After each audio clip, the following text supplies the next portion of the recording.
Finalna trka zmajevih čamaca održava se ovog vikenda na Adi Ciganliji. Svoje umeće predstavit će više od 350 učesnika od juniorske do seniorske kategorije.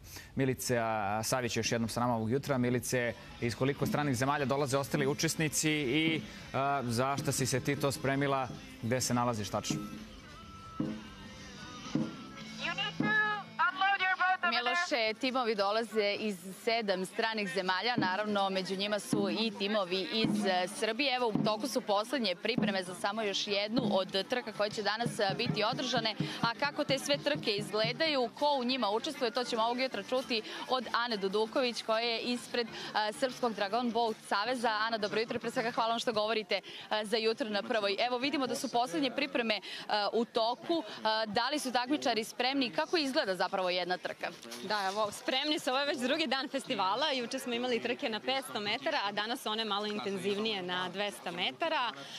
Trka, evo, izgleda kao vidite, sada se trenutno posada ukrcava i ide gore na start i kada studija na startu da znak, tada i kreće trka. Veslači su spremni, spremni su bubnjari, kormilari i mi ih ovde očekujemo na cilju da vidimo ko će prvi proći. S obzirom na to da vidimo da ima od dece pa do onih starijih, ko sve može da učestvuje u trci, da li postoje neka starosna ograničenja?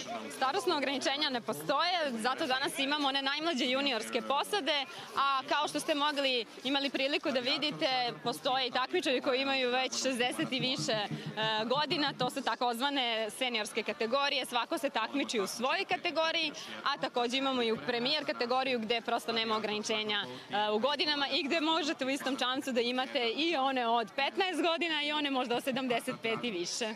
I do kada će danas trajati takmičenje? Evo vidimo da ste počeli rano jutros. Do kada se očekuje da će poslednja finalna trka biti završena? Tako je, počeli smo veoma rano, zato što imamo više od 30 trka danas. Trenutno su kvalifikacione trke.